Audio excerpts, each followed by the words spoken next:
तो प्रभुपाद जी इस लीला से हमें दो चीजें बतलाते हैं। पहला तो कि जब कोई भी व्यक्ति भगवान की सेवा करता है, भगवान की सेवा में लगता है, डिवोशनल सर्विस करता है, तो ऑटोमेटिकली बाकी के सभी लोग भी तृप्त हो जाते हैं, प्रसन्न हो जाते हैं, खुश हो जाते हैं, सेटिस्फाई हो जाते हैं।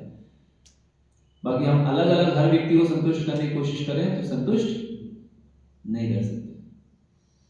जस्ट लाइक प्रभुपाद जी बतलाते हैं, एक बूढ़े व्यक्ति था, वो अपनी वाइफ को कहता है कि देखो अब मैं 70-75 साल का हो गया हूँ, अब तो कम से कम मुझे चैन की सांस लेने दो, मैंने खूब सेवा कर ली घर वालों की, तुम्हारी और सबकी, मैं थोड़ा जाके थोड़ा वृंदावन वगैरह घूम के आता हूँ कुछ दिनों के लिए, महीने 2 महीने 4 महीने के लिए। तो वाइफ क्या कहती है, अरे तुम्हारा दिमाग खराब है, तुम अभी कहाँ जा रहे हो, तो इतना सारा काम पड़ा है घर का, उसको कौन करेगा। और वो किनारे ले जाती है, टक टक टक like that. So Prabhupada tells के एक्चुअली आप कितना भी किसी की सेवा कर रहे हो संसार में, भौतिक व्यक्ति की, वो हमसे संतुष्ट नहीं होने वाला है, ये 100% श्योर है। लेकिन जैसे ही कृष्ण की आप सेवा करना शुरू करते हो, यस्मिन तुष्टे जगत तुष्टे, मतलब अगर आपने उनको सेटिस्फाई कर दिया तो पूरा संसार आपसे संतुष्ट रह सकता है। श्रीमद् भागवतम में श्लोक आता है कि अगर हम just I am forgetting the first line, इसका मीनिंग ये है कि अगर हम जड़ में अगर पानी देते हैं बजाय पेड़ की पत्तियों के, पेड़ को हम कैसे पानी देते हैं, ऐसा नहीं कि हर पत्ती को जाके पानी देना, हर फूल को जाके पानी देना, हर फल को जाके पानी देना, नहीं तो पेड़ सूख जाएगा अगर ऐसा पानी देने लगे। तो कहाँ पर पानी देना, हमें जड़ में पानी देना, राइट। सिमिलरली हम लोग अगर भोजन करते हैं तो कहाँ पे भोजन करते हैं, मुंह में डालते हैं, पेट में पहुंचाते हैं, राइट। ऐसा नहीं कि आँख को अलग से खिला रहे हैं, कान को अलग से खिला रहे हैं, मुंह को अलग खिला रहे हैं, हाथों को अलग से खिला रहे हैं, पेट को अलग से खिला रहे हैं, पैर को अलग से खिला रहे हैं, राइट। एवरी कोशिका, हर कोई सेल के अंदर अलग अलग भोजन जा रहा है, ये नहीं होता। कैसे होता है, केवल मुंह को खिलाते हैं और पेट में जाता है और पूरा शरीर एकदम मजबूत हो जाता है, जैसे हो जाता है। उसी तरीके से अगर हम कृष्ण की सेवा करते हैं, यस्मिन तुष्टे जगत तुष्टे, तो पूरा संसार हमसे संतुष्ट रह सकता है। आमतौर पर हम लोग यही चाहते हैं कि कैसे मैं हर एक व्यक्ति को खुश रखूं, कैसे हर व्यक्ति मेरे से आकर्षित हो, मेरे घर वाले मेरे से संतुष्ट हो, मेरे दोस्त इत्यादि जो है मेरे से संतुष्ट हो। लेकिन इतने जन्मों जन्मों तक उनकी सेवा करते हुए भी हम उनको संतुष्ट नहीं कर पाए। लेकिन यहाँ पर जैसे द्रौपदी आदि केवल भगवान पर आश्रित थे, उन पर निर्भर थे, और उनके ऊपर जैसे विपदा आई तो भगवान ने उनको छोड़ा नहीं, भगवान ने उनका साथ दिया। ऐसी विपदा में लोग भाग जाते हैं आमतौर पर, या फिर वो क्या कहते हैं, बेबस रहते हैं, वो कभी मदद करना भी चाहते हैं, मदद कर नहीं पाते। हम लोग आमतौर पर देखते हैं बेबस होते हैं। लेकिन जो कृष्ण है वो आउट ऑफ द बॉक्स जाके हमारी मदद करने में सक्षम है, वो पूरा का पूरा गेम चेंज कर देते हैं। तो ये बहुत महत्वपूर्ण जो है हमारे लिए लर्निंग है कि अगर भगवान की सेवा करेंगे तो सब कुछ संतुष्ट हो सकता है। दूसरा लर्निंग क्या है, कृष्ण कभी भी भक्तों का साथ छोड़ते नहीं हैं, हमेशा उनका साथ देते हैं, उनकी सेवा करने के लिए खुद तत्पर रहते हैं। जितनी आप सेवा करेंगे भगवान की, भगवान क्या करते हैं, उससे ज़्यादा हमारी सेवा करने के लिए तत्पर हो जाते हैं। तो प्रभुपाद बतलाते हैं कि एक आध्यात्मिक कंपटीशन शुरू हो जाता है, किसके बीच में, भक्त के बीच में और भगवान के बीच में। भक्त भगवान की सेवा करना चाहता है और भगवान भक्त की सेवा करना चाहता है। तो ये बहुत ही है ना अच्छा थ्योरी है जो हमारे आचार्य हमको बतलाते हैं। हालांकि भक्त जो है वो सेवा लेना नहीं चाहता है, किससे, भगवान से, वो भगवान की और ज़्यादा से ज़्यादा सेवा करना चाहता है। तो इस तरीके की जो लीलाएं हम सुनते हैं, तो इन लीलाओं को क्या बताया गया है, दिव्य बताया गया है। भगवान और भगवान की सारी लीलाएं क्या है, दिव्य है। त्रिभिर्गुणमयी भावे एवि सर्वमिदं जगत् मोहितं नाभिजानाति मामेव परमव्ययम्। कृष्ण बोल रहे हैं भगवद गीता में कि ये जो 3 गुण है, त्रिभिर्गुणमयी भावे ये भी सर्वमिदं जगत है, पूरा जो जगत है से प्रभावित है, सत्वगुण, रजोगुण एवं तमोगुण, तीनों गुणों से प्रभावित है हम लोग सुबह थोड़ा सात्विक रहते हैं अगर जल्दी उठ गए तो, राइट, थोड़ा चैंटिंग करने का मन करेगा, रीडिंग करने का मन करेगा, अच्छे कार्य करने का मन करेगा। दोपहर में आते आते किस में हो जाते हैं, रजोगुण में आ जाते हैं, मेहनत करना है, पैसा कमाना है ना, नाम कमाना है सोसाइटी में, राइट, या फिर मैं अगर कोई सेवा भी कर रहा हूँ तो सेवा किस लिए करूँ, ताकि मेरा नाम हो, तो रजोगुण में आ जाते हैं लोग। और शाम होते होते, रात होते होते तमोगुण में आते हैं। जनरली आप देखिए ज़्यादातर लोग रात के समय पे ही गलत कार्य करते हैं, दिन के समय पे भी होते हैं जो बहुत ज़्यादा तमोगुण में कोई व्यक्ति है, लेकिन आमतौर पर ज़्यादा गलत कार्य कब होते हैं, रात के समय पे, राइट, आफ्टर 8 PM। इसलिए गवर्नमेंट ने शराब की दुकानें आफ्टर 8 PM बंद करा दी है उनको अनजाने में ही सही पर इस चीज़ का नॉलेज है। तो ये इसलिए बतलाया गया कि पहले के समय में रात के वक्त लोग सो जाते थे और सुबह जल्दी उठते थे। रात के समय में कोई कार्य नहीं, क्योंकि तमोगुण हावी रहेगा और बर्बाद कर देगा उस आदमी को और उसके समाज को, देश को, सबको बर्बाद कर देगा। लेकिन आजकल क्या हो गया, सिस्टम उल्टा हो गया, लोग रात में जगते हैं और दिन में सोते हैं, पूरा सिस्टम ही उल्टा है। अब सोचो, तो आदमी जो है वो केवल और केवल गलत कार्य ही करेगा, दिस इज फॉर श्योर। सन्निवेशो भगवान की जो लीलाएं हैं, तीन गुण में ये भी सत्य मोहितम ना भी जाना थी, और चूंकि वो तीनों गुणों से प्रभावित है, हर एक व्यक्ति मोहितम यानी मोहित है तीनों गुणों से, ना भी जाना थी, वो मेरे को नहीं जान पाता है कि मेरा एक्चुअल पोजीशन क्या है, भगवान कृष्ण का पोजीशन क्या है, उसको व्यक्ति समझ ही नहीं पाता है। दुर्योधन आदि पार्टी देखो, भगवान को समझ ही नहीं पाए, सामने स्वयं खड़े हैं। कई बार लोग कहते हैं भगवान है तो दिखाओ, लेकिन हमें क्या उत्तर देना चाहिए, दुर्योधन के सामने भगवान आए, धृतराष्ट्र के सामने भगवान आए, इतने सारे लोगों के सामने स्वयं कृष्ण मौजूद थे, लेकिन फिर भी वो नहीं समझ पाए। कब समझ पाते हैं, जब भगवान के मैसेज को समझने की हमारे अंदर ताकत है। किसी व्यक्ति को समझना मतलब उसके शब्दों को समझना, उसके मन को समझना, वह उस व्यक्ति को समझना होता है। केवल देखने से आप किसी व्यक्ति को नहीं समझ सकते। दिखने को हो सकता है वो बहुत ही सुंदर दिख रहा है, लेकिन वास्तव में वो बहुत ही ज़्यादा दुष्ट व्यक्ति हो सकता है। लेकिन कोई व्यक्ति दिखने में हो सकता है इतना सुंदर ना हो, लेकिन बहुत ही अंदर से मृदुल स्वभाव का, अच्छे स्वभाव का, उसमें बहुत अच्छे अच्छे गुण हो सकते हैं। तो हमें इसलिए हमेशा याद रखना है कि हम ज़्यादा से ज़्यादा भगवान की लीलाओं का श्रवण करें, बजाय उल्टी सीधी चीज़ें सुनने के, राइट। कई बार हम लोग जैसे ही हमें थोड़ा समय मिलता है तो हम लोग हमारे मोबाइल में कुछ चलाने लग जाएंगे। So this mobile is very dangerous thing. If you are utilising for the service of Krishna, भगवान की सेवा के लिए यूज़ कर रहे हो, तब तो बहुत अच्छी बात है, ये सात्विक हो जाएगा। वही मोबाइल अगर आप इसके लिए यूज़ कर रहे हैं कुछ उल्टी सीधी वीडियोस देखने में, तो वो तमोगुण से प्रभावित है। फिर वो आपको जो है धीरे धीरे गड्ढे में डालेगा, आपका जो निजी जीवन है उसको भी बर्बाद करेगा, और life after life will be keep on taking birth. आप सोचिए कि कितना ये दुष्प्रभाव है इसका मोबाइल। तो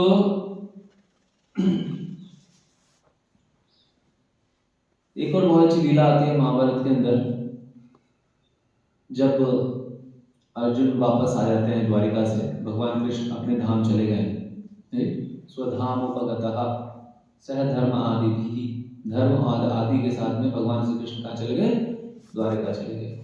तो अर्जुन जो है वो युधिष्ठिर महाराज के सामने रुदन कर रहे हैं, बोल रहे हैं कि मैंने शिवजी से टक्कर ली और शिवजी मेरे ऊपर प्रसन्न होकर अपना पाशुपात अस्त्र जो है मुझे दिया, लेकिन अभी मेरे अंदर कोई ताकत ही नहीं लगी है। मैं इंद्र आदि देवताओं के घर जाके आया, स्वर्ग लोक जाके आया, इंद्र ने मुझे सादर सम्मान के साथ बैठाया अपने स्वर्ग लोक के अंदर, राइट। इतना मेरे अंदर ताकत हुआ करता था।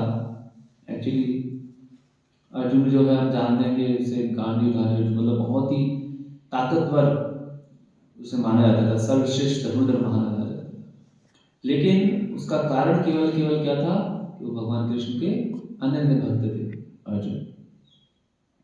लेकिन जैसे ही भगवान कृष्ण यहाँ से गए तो वही अर्जुन जो है तुरंत उनका जो बल क्षीण हो गया।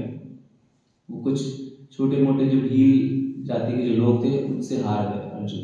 जो इतने बड़े बड़े महारथियों से नहीं हारे, वो भील जाति के लोगों से हार गए। क्यों? क्योंकि उस वक्त उनको महसूस होता है कि भगवान की कृपा अभी मेरे पास नहीं है।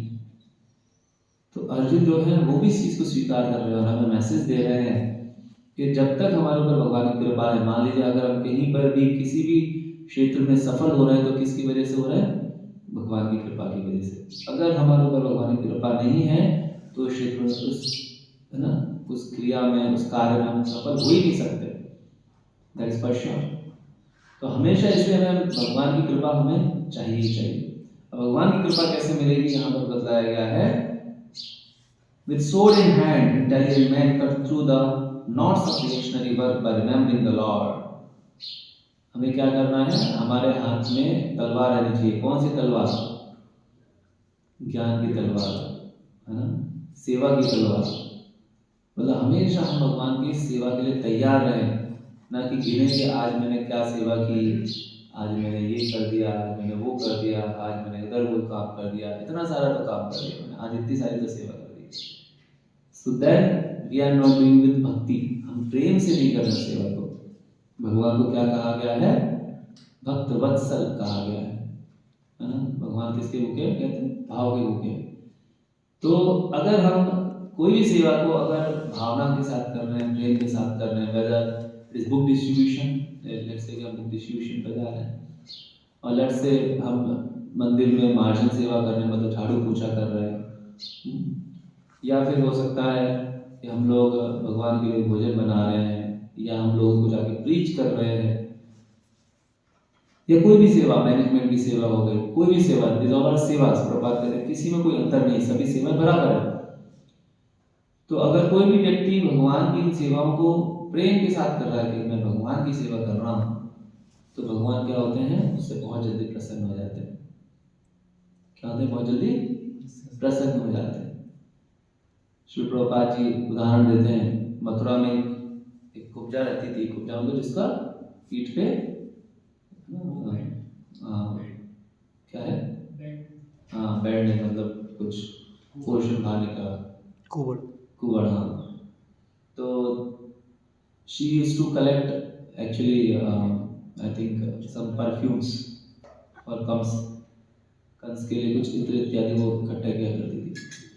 तो भगवान कृष्ण का जो है चेहरा देखिए, भगवान कृष्ण और बलराम जब मथुरा पहुंचते हैं कंस का वध करने के लिए, जैसे ही वो कृष्ण को देखती है तो उनके चेहरे को देख के एकदम मंत्रमुग्ध हो जाती है और अनायास ही जो इत्र है वो उनको सपोर्ट कर देती है। इतनी सी सेवा से जो है भगवान कृष्ण प्रसन्न हो जाते हैं, उसको आशीर्वाद देते हैं। तो immediately she becomes normal lady, एकदम सुंदर स्त्री का रूप धारण कर लेती है, केवल भगवान की इस कृपा की वजह से। श्री श्री निताई गौरांग की जय।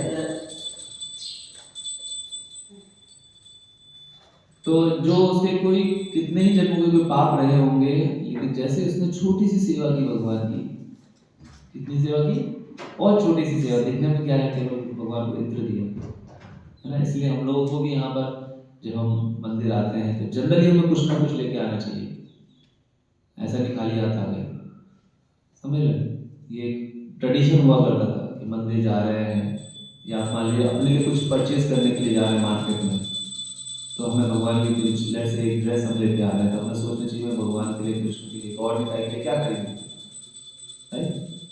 या कुछ फ्रूट्स ही खरीद लेते हैं, या कुछ और इस तरीके की चीज़ें हम खरीद सकते हैं जो हम गॉड निताई के लिए ऑफर कर सकते हैं, भोग लगा सकते हैं, कृष्ण बलराम के ले सकते हैं, प्रभुपाद जी के ले सकते हैं। तो जैसे कोई व्यक्ति के लिए हम कितना प्रेम दिखाते हैं, ऐसे हमें किसके लिए प्रेम दिखाना चाहिए? भगवान के लिए प्रेम दिखाना चाहिए। और भगवान उसको नोटिस करते हैं। कोई भी व्यक्ति जो है, अगर आप उसको बहुत बड़ा है और आप उसको 1 किलो केला ला के दोगे तो वो क्या कहेगा? वो कहेगा कि क्या केला ला के दे रहा है, विल थिंक लाइक दैट। लेकिन अगर आप गॉड निताई के लिए अगर जितना आपकी कैपेसिटी है उसके हिसाब से अगर आप 1 किलो कोई भी फ्रूट्स ला के देखो, विल बिकम वेरी हैप्पी, बहुत खुश हो जाएगा, अरे मेरा भक्त मेरे लिए क्या लेके आया, फ्रूट्स लेके आया। तो इस तरह कोई भी सामग्री अगर हम जब ला के देते हैं गॉड अध्याय को भगवान को भोग लगाते हैं तो भगवान बड़े प्रसन्न होते हैं। जिस तरीके से द्रौपदी ने केवल सब्जी का एक छोटा सा दाना भगवान कृष्ण को अर्पित किया, भगवान कृष्ण खुश हो गए। तो उसी प्रकार से भगवान जो है जब हमारी सेवा से प्रसन्न हो जाते हैं, लेकिन वो सेवा कैसी रहनी चाहिए? प्रेममयी, प्रेम के साथ उस सेवा को अर्पित करना है। तो हमारे लिए भौतिक जीवन में कुछ भी हासिल करना असंभव नहीं रहता है। कोई भी चीज जो हम चाहे वो हासिल कर सकते हैं, लेकिन भक्त उस चीज के पीछे जनरली भागता नहीं है। वो तो उसको वैसे भी भगवान दे ही देंगे। उसको किस चीज के पीछे भागना चाहिए? उसको केवल भगवान की सेवा के पीछे भागना है। आज मैंने इतनी सेवा कर दी तो कल इससे डबल करूंगा, परसों से और ज्यादा करूंगा। तो सेवा से उसको इतना आनंद आता है कि उसको इसके अलावा और कुछ चाहिए ही नहीं। उसको भगवान की सेवा में इतना आनंद आता है। जनरली हम लोग क्या करते हैं? वेट करते हैं प्रसादम कब मिलेगा, राइट? और मंगल आरती कितना लेट हो सके उतना लेट हो जाए भैया, 4:30 बजे 6 बजे हो तो 1.5 घंटा और सो लो। लेकिन जो भगवान का अच्छा भक्त रहेगा वो क्या सोचेगा? Now it's time for mangal aarti, let us prepare, जल्दी जल्दी तैयार हो, दर्शन आरती, Bhagavatam class, book reading, chanting, इन सब के लिए वो और ज़्यादा इंतजार करेगा अगर वो भगवान का अच्छा भक्त है तो। लेकिन अभी हम अच्छे भक्त नहीं है, तो इसके लिए हमें नियम बनाने चाहिए, सिद्धांत बनाने चाहिए कि एटलीस्ट मैं इतना तो मेरे जीवन में डेली के डेली फॉलो करूंगा ही, कुछ भी हो जाए, तभी जाके तो आगे बढ़ेंगे। छोटा बच्चा होता है, उसको स्कूल जाना अच्छा नहीं लगता है, तो उसके लिए टीचर ने, गवर्नमेंट ने बहुत बढ़िया अच्छा आइडिया लगा दिया। उन्होंने बड़ी उपाय सोचा। उन्होंने क्या शुरू किया? प्ले स्कूल शुरू किया है। तो प्ले स्कूल में क्या करते हैं? नाम स्कूल है लेकिन प्ले स्कूल, प्ले ऐड कर दिया, तो बच्चे को अच्छा वहां जाके खेलने को मिलेगा। तो वहां जाके इसको क्या कराते हैं? खिलाते हैं। घर पे भी खेल रहा है, वहां पे भी खेल रहा है, लेकिन कहाँ खेल रहा है? स्कूल में जाके खेल रहा है। तो उसको स्कूल में आना जाना सिखाया जाता है। धीरे धीरे धीरे फिर उसको बैठना सिखाते हैं, एक जगह बैठो, बिकॉज दे आर वेरी, है ना, यू कैन से इम्पेशेंट, इधर उधर भागते रहते हैं, कूदते रहते हैं। तो स्लोली स्लोली ऐसा करके उनको सिखाया जाता है। तो वो रूल्स एंड रेगुलेशंस जब तक नहीं सीखते हैं, बैठना है स्कूल में सुबह 7 बजे से लेकर 12 बजे तक, so they don't grow in studies. उसी तरीके से हमारे यहाँ पर भी क्या करना चाहिए? आपको खुद को ये रेस्पॉन्सिबिलिटी लेनी चाहिए कि मैं इतने थोड़ा सा अपने जीवन में कृष्णा कॉन्शियसनेस के सिद्धांतों को फॉलो करूंगा। लेट्स से आई स्टार्ट, कम से कम 1 माला 2 माला चैंट करूंगा, सुबह थोड़ा जल्दी उठने का प्रयास करूंगा, मंगल आरती तो कम से कम, दर्शन आरती तो मैं हर दिन अटेंड करूंगा, गुरु पूजा करूंगा, केवल प्रसाद खाऊंगा, कुछ नहीं खाऊंगा। ऐसी छोटी छोटी छोटी छोटी चीजें करते करते हम लोग आगे बढ़ते जाएंगे। और जो कृष्णा कॉन्शियसनेस है, कृष्ण भावना है, आध्यात्मिक जीवन में और आनंद आना शुरू हो जाएगा। तो इतना अगर हम थोड़ा तपस्या लेंगे तो दूसरी जगह में फायदा हो जाएगा। कहीं और हमारा उल्टा सीधा होना है, कुछ गड़बड़ होना है, वहां पर हमारा गड़बड़ होने से बच जाएगा। One student he was telling me कि प्रभु it's actually practical thing which has happened actually. When Prabhu was telling me कि उनके जो पिताजी है उनकी रिपोर्ट आई कि उनकी किडनी खराब है, एंड जो उनकी मदर है जो बहुत एकदम परेशान, क्या किया जाए। तो प्रभु ने कहा कि आप चैंट करिए, हरे कृष्णा कृष्ण कृष्ण हरे हरे, हरे राम राम राम हरे हरे। ये सबसे बड़ी दवाई है। कोई भी आता है तो यही दवाई बताते हैं, चैंटिंग करिए, रीडिंग करिए, प्रसाद लीजिए, दिस द बेस्ट सॉल्यूशन। तो मदर जैसे तैसे करना शुरू किया। 1 महीने बाद फिर मदर का फोन आया, मुझे अरे पता लगा कि ये तो किसी और की रिपोर्ट दे दी थी। प्रैक्टिकली कैसे है, बोले तुम्हारे पिताजी की रिपोर्ट किसी और के साथ में एक्सचेंज हो गई थी। So Prabhu was very happy and satisfied. So this has happened actually, and it really happens. हो सकता है कि प्रॉब्लली लिखा हो, चूंकि उनके घर में से प्रभु जो है भक्ति कर रहे हैं अच्छे से, तो उनके घर वालों को कितना फायदा हुआ। तो उसी तरीके से अगर हम भक्ति करते हैं तो हमको स्वयं को और हमारे घर वालों को भी बहुत फायदा है, उससे कोई नुकसान नहीं है। नेहा विक्रमना सृष्टि प्रत्यवाय न विद्यते स्वल्पम अपि अस्य धर्मस्य त्रायते महतो भयात्। तो बहुत बड़ी बड़ी समस्याओं से हमें छुटकारा मिल सकता है अगर भगवान की सेवा करते हैं तो, नहीं तो वो हमारे कर्मों के हिसाब से हमें भुगतना ही पड़ेगा। यहाँ पर हमारे यही बताया गया है कि हम भक्ति के माध्यम से जितने भी ये कर्म रूपी गलतियां हैं, कर्म रूपी गांठें हैं, जिसकी वजह से हमें कुछ रिएक्शन आना है, दे ऑल गेट कट। कर्माणि निर्दति, कर्मा तो निर्धारित है, किंतु भक्ति बाजान, लेकिन भक्ति से क्या कर सकते हैं, उसको काट सकते हैं। Otherwise there is no other way. और वो कर्मा कितने हैं हमारे, इतने सारे हैं, जिसको कुछ भी कर लो आप, कई जीवन निकल जाएंगे, लेकिन वो खत्म नहीं होने वाले। इतने सारे हमने गलत कार्य कर चुके हैं ऑलरेडी इस संसार में, कितने सारे जीवन दिए हमने, कितने सारे हम लोगों ने जन्म ले चुके हैं, कभी राक्षस बन चुके हैं, कभी मानव बन चुके हैं, कभी देवता बन चुके हैं, और हर जीवन में हम लोगों ने कुछ न कुछ गलत कार्य किए ही। तो अगर उनकी गणनाएं की जाए तो गिनती भी हमारे, जितनी गिनती हमारा कैलकुलेटर कर सकता है वो भी छोटा पड़ जाएगा, इससे ज़्यादा हम लोगों ने गलत कार्य कर रखे हैं। लेकिन भगवान की भक्ति करने से वो सारे गलत कार्य एक क्षण में नष्ट हो सकते हैं। हम सुबह में तुलसी माला की परिक्रमा करते हैं, ज्ञानी तानी च पापानि ब्रह्म हत्याधिकानि च तानि तानि प्रणश्यन्ति प्रदक्षिणा पदे पदे। तुलसी महाराज की जो है 4 परिक्रमा करने से ब्रह्म हत्या यानी ब्राह्मण की हत्या का पाप भी धुल जाता है। सबसे बड़ा पाप कहा जाता है, और ऐसे न जाने कितने पाप वो धुल जाते हैं। तो इसलिए हम भगवान को, प्रभुपाद जी को फूल अर्पित करते हैं। तो छोटा सा कार्य लेकिन बहुत बड़ा कार्य है। वैसे छोटी छोटी चीजें हैं कृष्णाष्टमी में जो बहुत ही ज्यादा महत्वपूर्ण है। हमें नित्य प्रतिदिन प्रभुपाद जी को फूल अर्पित करना है, हो सके तो खुद से भगवान के लिए माला बनाए, हो सके तो थोड़ा किसी को इंस्पायर करें कि आप भी भगवान के नाम पर चैंट करिए। You also start reading books. तो ये छोटी छोटी चीज़ों से जो है हमको बहुत सारा फायदा है, दूसरे को भी फायदा होता है। Okay, so we land it here. Any questions? ग्रंथराज श्रीमद् भागवतम की